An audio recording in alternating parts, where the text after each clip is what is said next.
This is the Hanging with A podcast.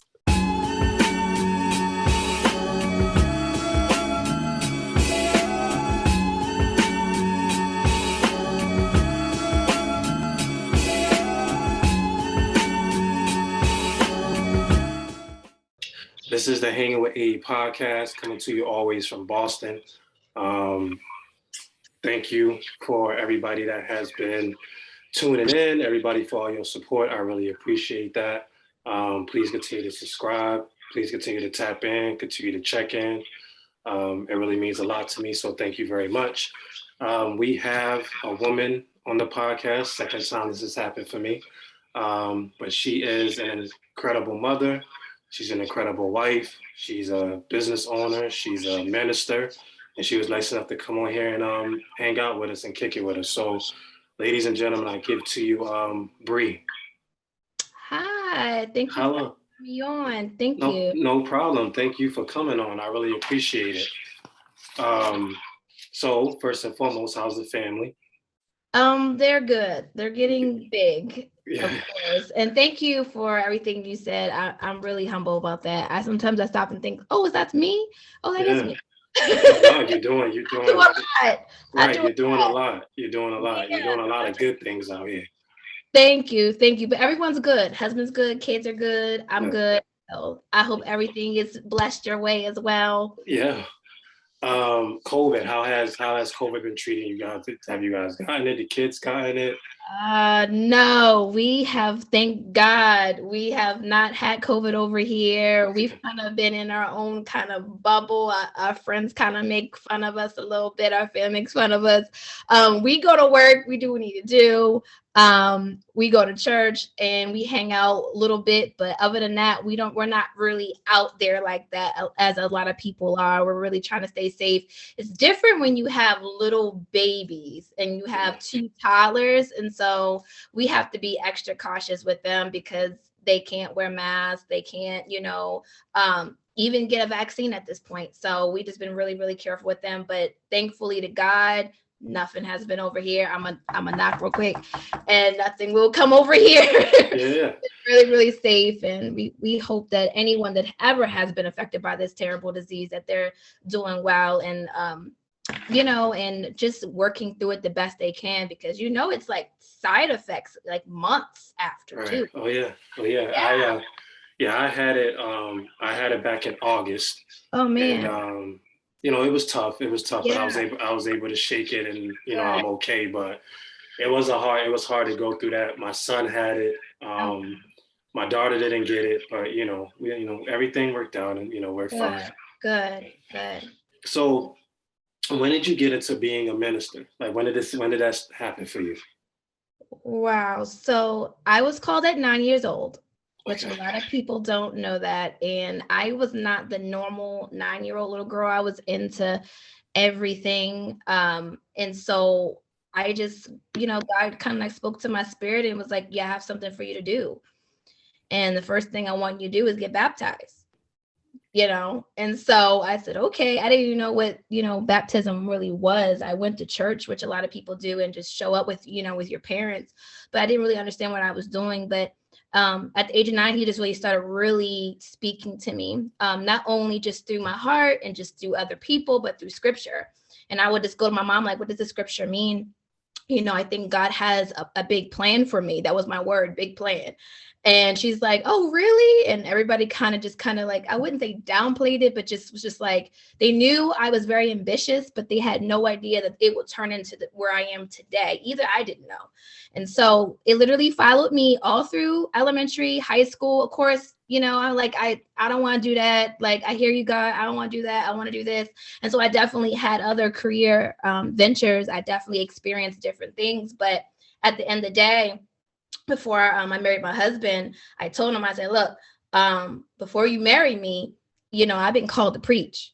And so I need to know if that's okay with you, because that's a lot, And he was like, if you're good with it, I'm good with it. And I would never forget that. So I'm so happy that he's been with me this whole entire time. Hasn't left the ship. And no matter how rocky it gets with this ministry life, he's still been there. But that's basically how it started, and that's where it's going. It's going awesome. It's going great. Yeah, knowing your husband. Yeah. He's a good man. I know Yeah. him, I know him very well, and he's a very good man and a good father. Definitely give him my love. Um, I will. because he is a very good man. So, and I know that firsthand. So, Thank yeah, you. you're very I'm pretty welcome. sure he'll be smiling to hear this because he's gonna be watching it. He's so nosy. Yeah, He's yeah, gonna be no, wanna no. he's He gonna always he always reaches. He always he's been giving me support since I started, and I definitely appreciate all the love and support that I've been getting from everybody. It means a lot to me. So, yes, absolutely. so definitely. Um, So at the age of 9, like this was something that you wanted to do. Like I'm going to be a minister. This is Not what I'm one. going to do. Not one. It was not that I wanted to do. I knew that it was something I had to do, but just the fear of what was expected. I thought that I couldn't be me. And I think a lot of people think that is that I have to listen to all gospel music, right? I gotta, eat a certain way, look a certain way. And, I can't have these long, massive nails and all this jewelry and my hoodie. I have to be in a robe all the time. And I had these things, especially going through high school and going through parts of college. It's like, what if I want, to experience other parts of my life? And the thing about it is God was like, I called you for who you are, right? I Yeah. called you exactly the way you are. I don't want to change anything. I just want to make it better. I just want to make your life better. I just want to make you actually live and not just exist, on this earth, having you do what you think you're supposed to be doing, but you're really not really fulfilling every single purpose that I have for you. So definitely was not something I wanted. Every day is a struggle. I'm not going to lie. There's some days where I'm like, okay, I'm done. I'll go to my pastor. I'm like, I'm done. I can't deal with these church people. They're getting on my nerves. And, and she'll reel me back in. She'll pray. It's really important to have mentors. Very important in any line of work, any form of calling. It's important to have mentors, people that are literally going to war for you. They're going to pray for you, because there's moments where I'm like, okay, this is a lot. You see things on TV and you see people hurting, and it gets rough. But still to this day, it's not something that I want, but it's something that is a reward, though. It is a sacrifice at its best. But definitely not wanted, but definitely a calling that I could not refuse. Okay. Yeah, I like that. What are the challenges of being a woman minister? What challenges have you run into? Wow. Okay. So literally being a woman as a preacher, of course, you have the gender aspect, and so there are certain people that believe that women should not preach. They should not be in the pulpit. They should not be leaders. They should not be pastors.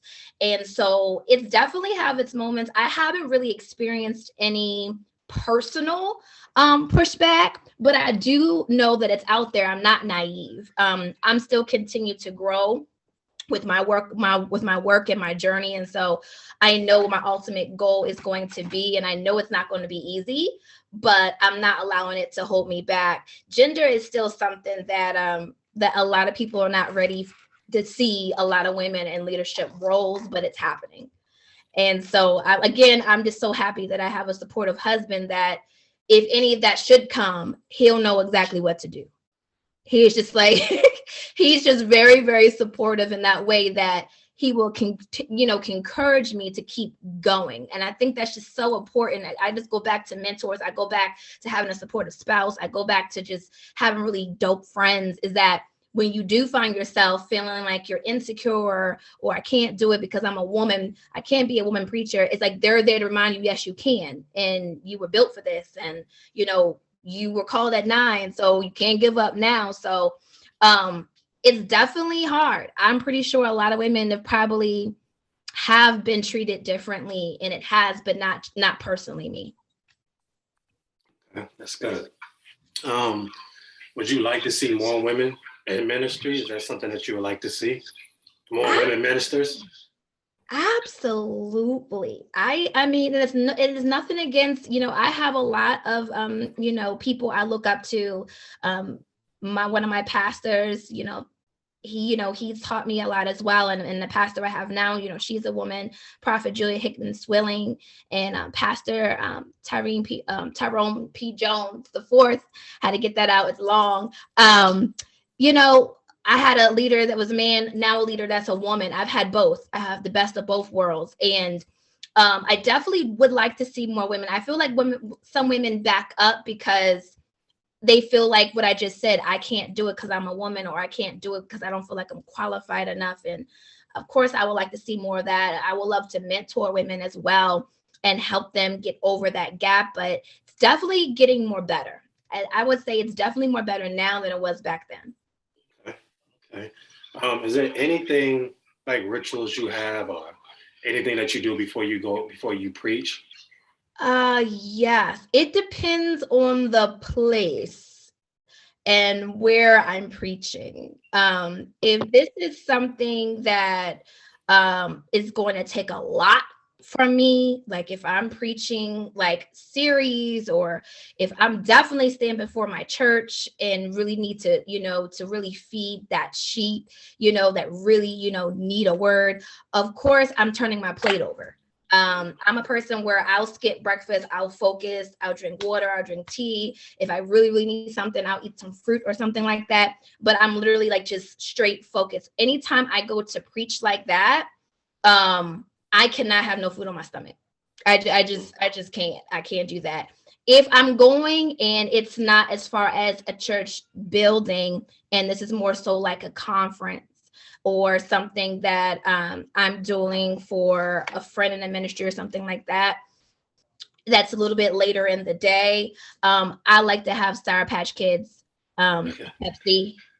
It's a ritual, like Sour Patch Kids, a Pepsi, and I literally have like some earphones on with my iPhone, and I'll just listen to track after track to track and just zoom out because I've already had breakfast. I've already did my prayer, my meditation. So now it's like, just give me some really good snacks to give me a little bit more comfortable. And usually my team does a really good job. They usually pack my bag real good. Shout out to Bree and Stewart Ministries, Jasmine and Alexis and Megan. But they usually do a really, really good job of making sure that I got all my treats. But I am a foodie, so I do well when I do have something looking forward to. Okay.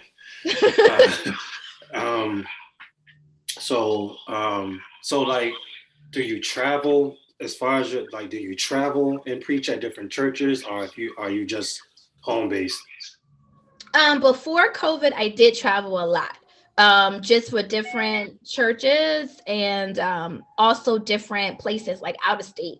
Since COVID happened, I have been more home based at home in my church, and actually, I do love it that way because just knowing where I'm going to be, I'd like to know exactly what it takes to be a pastor, what it takes to be a leader. And you can only really know that if you're really in the territory itself, right? If you're watching your leader and you're watching, her or him do certain things in the church, you'll be able to really see that. Sorry, it's my Ring doorbell. Okay. But I guess this is really live. So yes, I actually prefer at church, but I do preach outside of church. I really will go anywhere that God tends to put me. But yeah, I go anywhere. Okay. So you travel a lot. What is the best? So I'll put this question this way: are you optimistic about like the future when it comes to females and female ministers? Are you optimistic that there'll be more, or? Am I optimistic? I have faith. Okay. I tend to move when it comes to being optimistic. When you have faith, that just does something alone, meaning that no matter what happens, no matter if I'm feeling good, if I'm feeling bad, again, I told you that sometimes it's a challenge for me to even sometimes continue.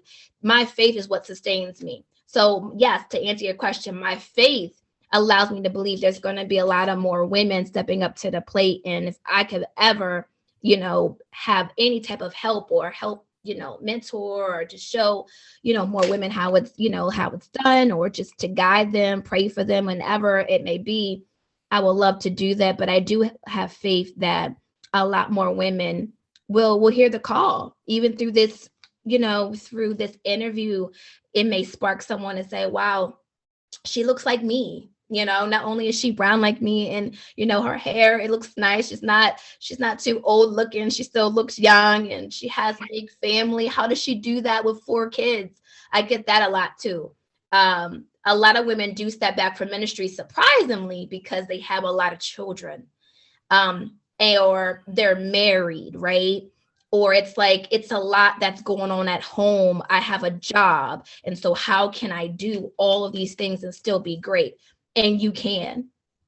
And I can tell you, through me and through my walk alone, it is possible to do everything. And you can do it through God's help and strength. Do you find it hard to juggle the, working, being a minister, and being a mom? Is that hard for you? It definitely has its moments. Yeah. Especially since I have 2 toddlers under the age of 5. I have an oldest daughter who's a preteen. Lord help me, she's 10. I have an artistic son, Zion, who is so awesome, so dope, and he's 8. And so he has obviously some things and triggers that I help him through. And then my youngest daughter, she's 4, and then Jeremiah, who'll be 1 tomorrow. And so has its challenges, because I'm mom first. And I tell people all the time, oh, hey, Minister Bree, oh, hey, author, entrepreneur. No, my first title will always be mommy and wife. That is the most pride that I carry each and every day. That is my ultimate title and accomplishment and my joy. And so having that mindset that my home has to be taken care of first before I go and preach in anybody's church, before I go and help anybody, I got to make sure that my kids got what they need.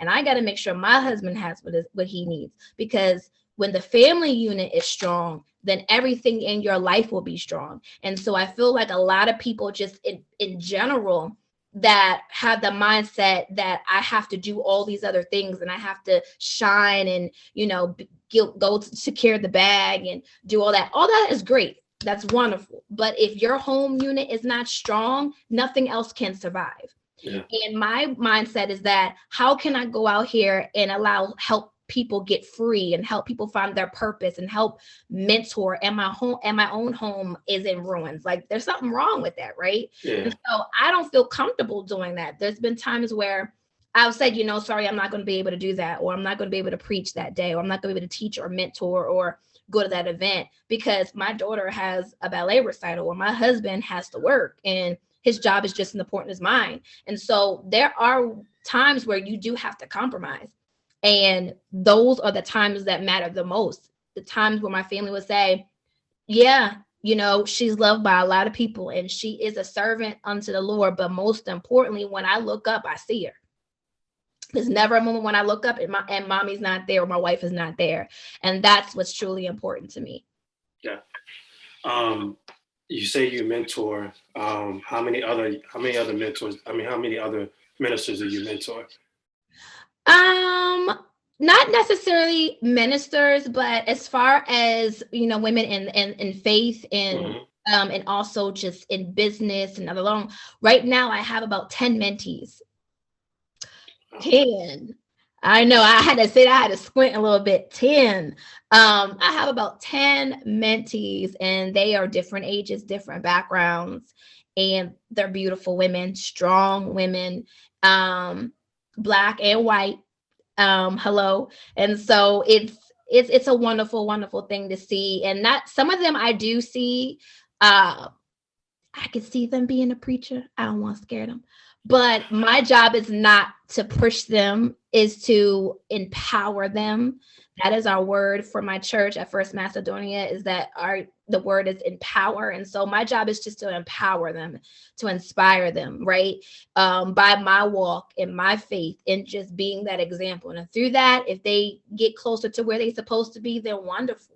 but not to control, not to force, not to, I'm doing it this way, so you got to do it this way. No, be yourself. Be yourself. Not every single preacher is supposed to preach the same. Not every single preacher is supposed to, look the same and have the same background, because he called us individually. We're all unique. Mm-hmm. And so we all have different gifts and different strengths and weaknesses. And so to answer you, 10. And wow. And I'm pretty sure more will come. And there's been women that I have preached with and mentored in the past, but they're always attached to my heart. So, but currently 10. That's a lot. 10's a lot. And I would think that, like, just having that responsibility, just helping women from all walks of life, that has to be like probably the most important work. Because I feel like everybody needs that support and that extra push. And the fact that, you're out here, doing that and helping them says a lot about you and who you are as a person. So God bless on that. Thank you. I just want to see everybody win. Yeah. So, I mean, that's what it's about. It's about, seeing everybody win and, giving love and support to everybody as much as you can. So that's definitely the thing, 2022. What are your top 3 pet peeves as a minister? What are your don'ts? What don't you like? Oh man, you're doing some really good questions. So the number one thing, when I see the word God written online or someone's writing and it's a lowercase g, that really irritates me. Because he's the God. Like, he is the God. The only, in my opinion, the only God. And so if that's the case, and he's a big God, then it needs to be a capital G. Yeah. The second thing I would say is that Christians that seem like they've never did anything wrong, and I'm probably going to step on somebody's toes, but I'm real. I'm going to be honest. That feel like they have never sinned before, right? They've never done anything. This is my life from the beginning. No, you have sinned. You probably sinned yesterday, and we all need redemption. Even Minister Breed needs redemption each and every day. Even though every day I have to look at myself in the mirror and say, Lord, forgive me. I've sinned. I done fussed with my husband. I done said too much, or these kids are driving me crazy. Like, every day you have to evaluate yourself. Nobody's God. We have one God. We're not Jesus. We are human, so we're going to fall. And so that's one thing that really, really, it's a pet peeve of mine. Just be real. The church needs to be more real and relatable, because it's I feel like we ruin our witness that way, if that makes sense. Mm-hmm. And we will let people that's supposed to be in church not in church because they're afraid that they're going to be judged. So that's a pet peeve. Just be real. Like, be real, be who you are. I'm pretty sure someone's probably going to look at this episode like, she a preacher with sweats, with nails. Yes. Yeah. Yes. And depending on the day, with the 4-inch heels and the denim, like, this is me. Yeah. This is me. So be real. And I will really just say those are the only 2, though. Like, I wouldn't even say 3. I'm not a picky person. I'm really lax. I'm real humble. But I'm telling you, uppercase G. Please, everybody, please. I will call you out, and be humble and share your testimony, share your truth, be real with each other. Right. And so those are only my pet peeves. Okay. So you have your own church. What has that been like, like having your own church? Like, what's the responsibilities that come along with that? I don't have my own church. I have a church family, and the pastor of my church is Prophet Julia Hickman the Swilling, and we have a church that's called First Macedonia Baptist Church. And it's also led by her husband and my pastor as well, Gary Swilling. And so I am on the staff. I don't have my own church yet. Look at you speaking things in existence. Not yet. Like, hold up, not yet.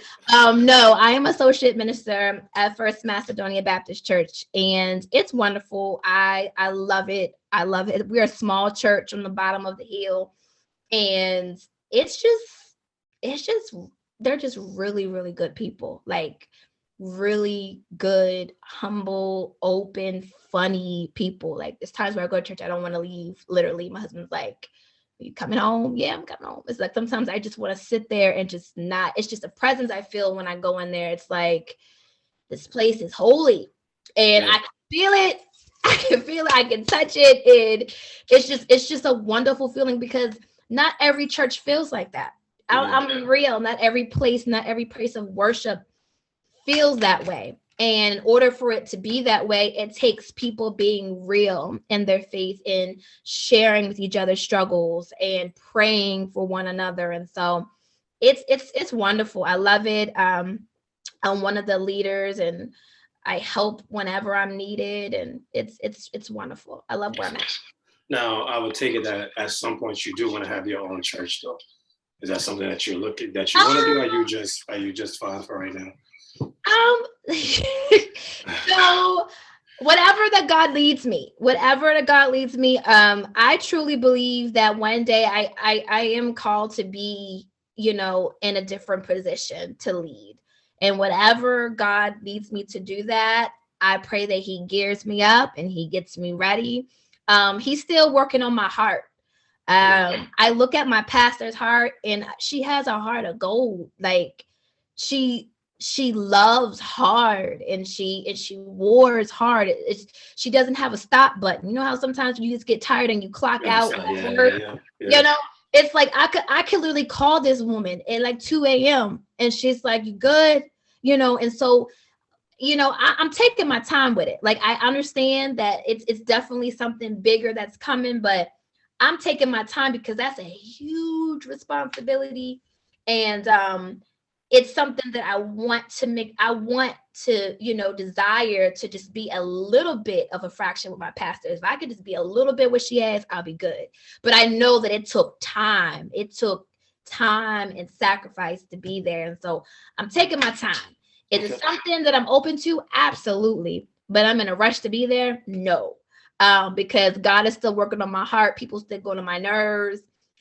People don't realize I'm truly am an introvert. People don't think that. Like I don't really like people. And it's funny that God called me because I don't do well in public speaking and I'm real. I change subjects from time to time and he still called me. He's like, even though you're not a good speaker, I'm still going to use you, and call you. So he's still working on me. But I am open, but I love where I am. I love where I am right now. Do you, you say like you don't like speaking in front of people. Is it, I'm pretty sure like I'm pretty sure the first time you preached, that probably had to be like a nervous experience. Oh, I ran to the bathroom like 5 times. Yeah. My husband had to keep checking on me, like, "Are you okay?" When I went to go preach my initial sermon, shout out to Pastor Jones, First Baptist Church at Guilford. It was November 6th. And let me tell you, it was warm outside. It didn't feel like November. Number one, that kind of set me off. And then it was just like a lot of pressure. I've preached before. Actually preaching.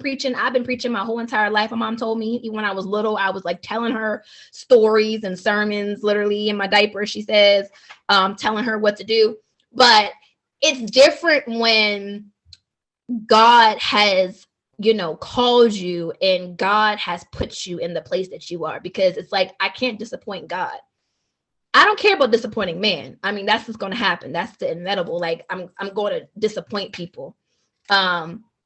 But I can't disappoint him. So that alone made me nauseous. It's like, oh my gosh, like what if I forget my scripture? Or what if like my kids start screaming because they do that? And so it was nerve-wracking. Like, what if, they don't like what I'm saying or they don't understand what I'm saying? Like I'm not the best speaker, I'm young. And both churches that I've been in, I've been the youngest person on the roster. So it's, you know, it's definitely have its moments. But to this day, I literally have to count to 10. I told you those Sour Patch Kids come into handy, that Pepsi comes into handy. Making sure that I'm focused.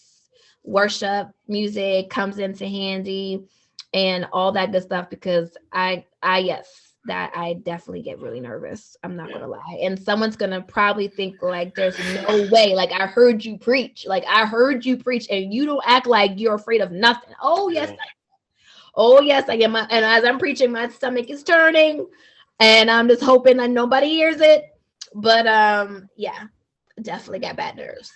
Favorite, have you ever had somebody come up to you and say, that, message that you said today, like, changed my life, or that message that you said to me, said today, touched me? And like, if you have, how does that make you feel? Yes, it's happened a lot. And my prayer is always for it not to go to my head.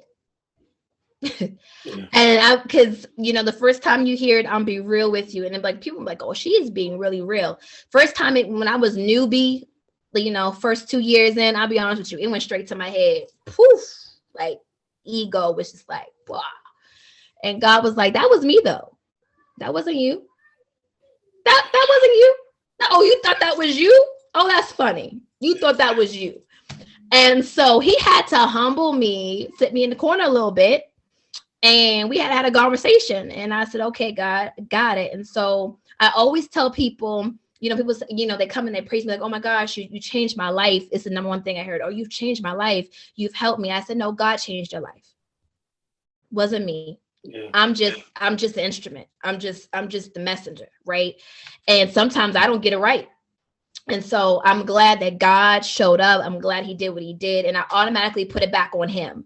And that's what keeps me humble. That's what keeps me sane.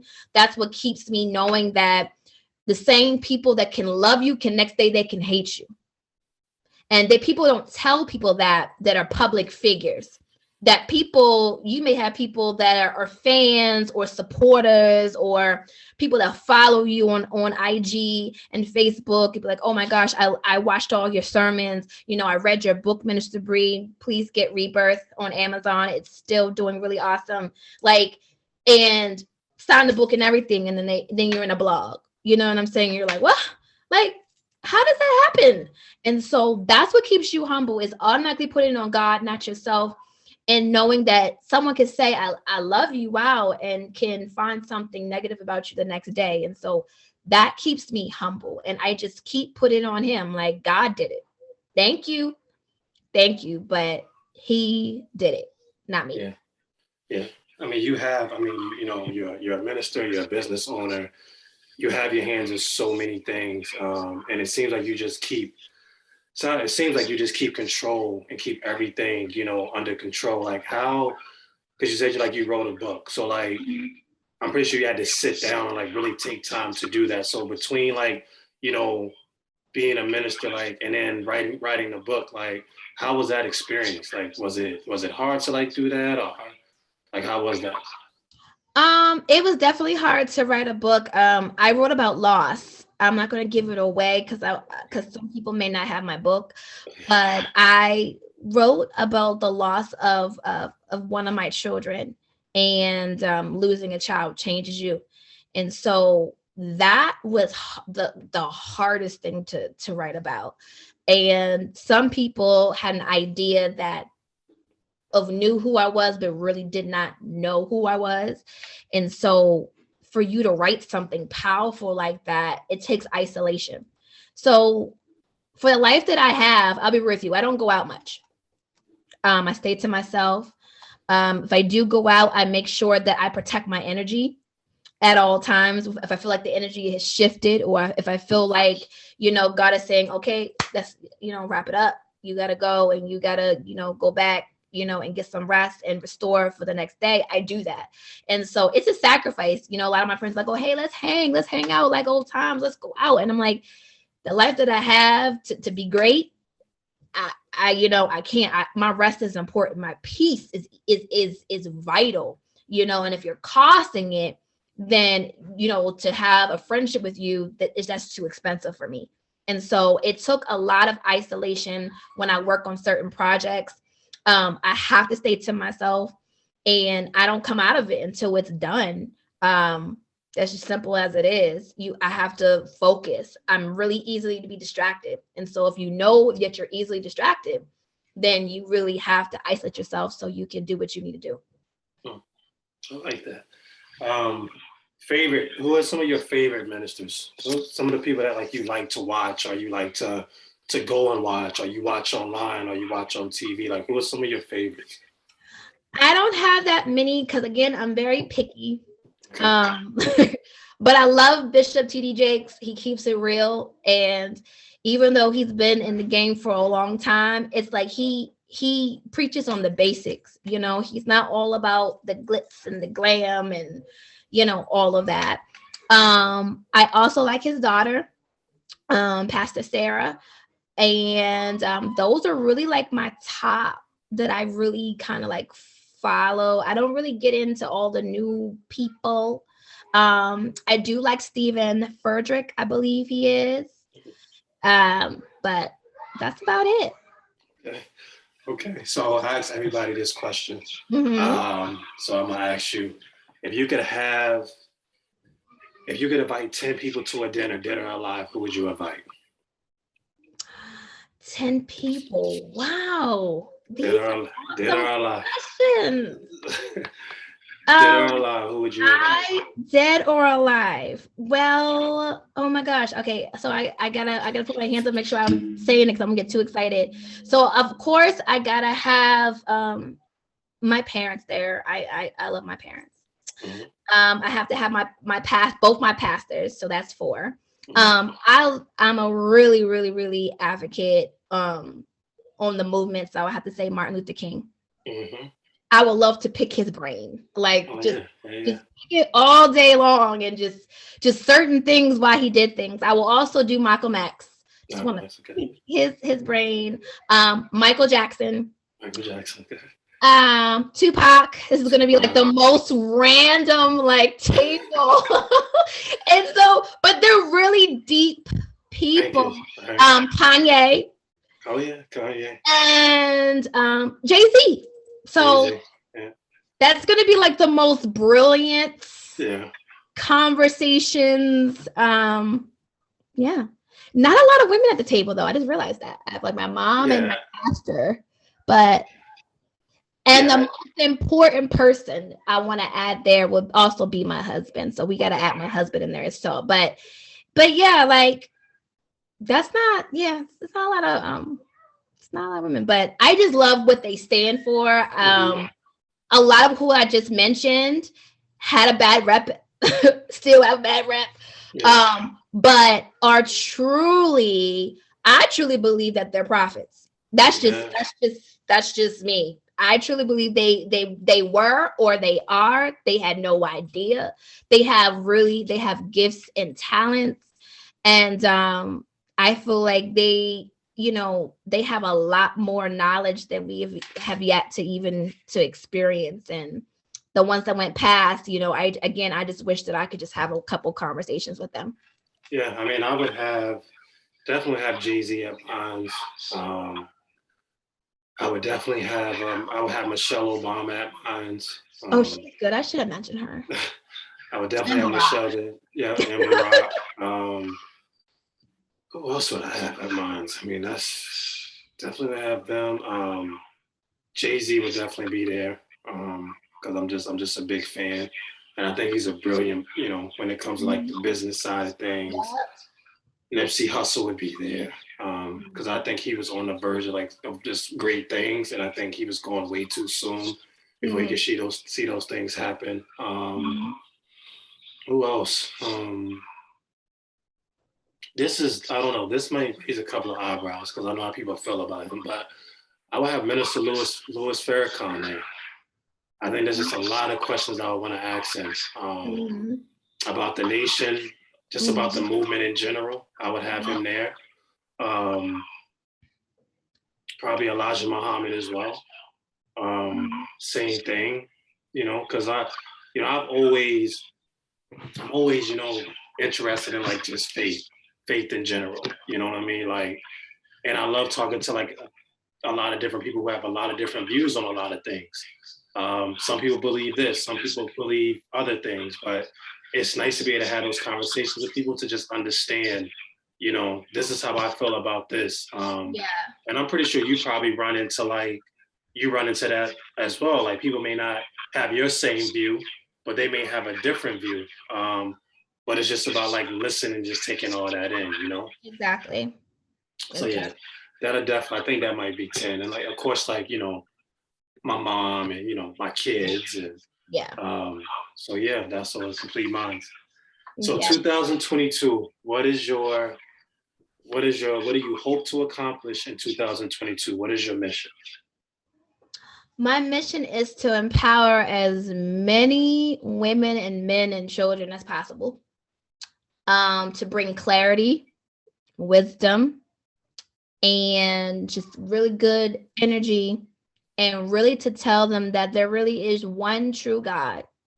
No matter like what you believe in, there is a God, and he loves you, and he's waiting for you. If you don't know him, he's waiting for you to know him, and he's waiting for that conversation. I always talk about, it's always that one conversation that you have with God that truly changes your life, that truly has like a turning point. And I would never, ever, ever forget mine. And I pray that everyone would just have that just sit down with them just once, just one time. And just figure out why you're supposed to be here, but really just to empower as many people, to help as many people. I love to serve. And so just to be of service to the kingdom, for the kingdom and for the culture. And just to help, nothing like too, about me, but more for others, to serve others and to help others. That is truly what my life is about. I know I have a lot of crazy titles attached to my name, but the number one person is servant. I'm truly am a servant. I'm not afraid to get my hands dirty. I'm not afraid as a CEO of my company to get a mop and mop the floor with my nails and get down. I just want to serve the community. I want to help as many people, and especially young girls. They are close to my heart. And so that is truly where I see myself going, but just probably on a bigger scale than I was before. Yeah. What would be your message to young women that want to get into being a minister? Be who God has called you to be. Nothing less, nothing more. Be who God has called you to be. Stand in your truth, own who you are, and don't be afraid of their faces. That's actually scripture. Don't be afraid of their faces, and knowing that you're not going to please everybody. You're not going to make everybody happy. That was my number one mistake when I said yes to God, is that when I said yes to God, I didn't realize that I'm saying no to a lot of different things, and saying no to some people, right? If you're saying yes to God, then the other end of that, what people don't tell you about, is that you're saying no to a lot of different things and a lot of different people. And that can be scary, because things, you like your life and you like things the way you are, but sometimes things do have to change for you to grow. And so just don't be afraid to grow. It's okay to grow. It's okay to outgrow things that you used to love. It's okay to evolve. It's okay to build, and to build beautiful, big things that may be bigger than the family that you came out of, or the neighborhood that and so just not to be afraid, and to keep pressing. That's what I would say. Okay. I like that. Do you have a favorite scripture? Yes, Jeremiah 29:11 is my favorite. Actually named my son Jeremiah right after that scripture, and it's for I know the plans I have for you, declares the Lord, plans not to harm you, but give you hope in a future. Just to paraphrase it, Jeremiah 29:11 is my favorite. Okay. But I think we're gonna end it there. But I definitely want to say thank you very much. I really appreciate you being part of episode 27. I appreciate you coming on. I think you are doing incredible things. I think very highly of you as a woman, as a Thank mother, and just as a person in general. Just knowing you, I just, I think that you're doing wonderful and incredible things. And Thank you. my blessings and love to you and your family. And I just hope that, all those things continue for you guys. Thank you. Thank you so much. I appreciate you having me on. It's an honor and it's a privilege. And thank you. I don't take it for granted. And thank you for allowing me to share, some parts about me that people may have not known. And I pray that this inspires not only women but men to wake up and figure out why they're here and to do something about it, right? Yeah. We're not getting younger, we getting older. Yes, we are. The clock is ticking, as they say. It is. You gotta find out why you're here. We all have a reason. We all have a mission. We all have a journey. It may not be my journey, may not be where I'm going, but everybody has a place where they have to go. And I just pray that everybody gets to that place. Yeah. Thank you very much. You're welcome. Thank you. Thank you. All right. Bye-bye. Bye-bye.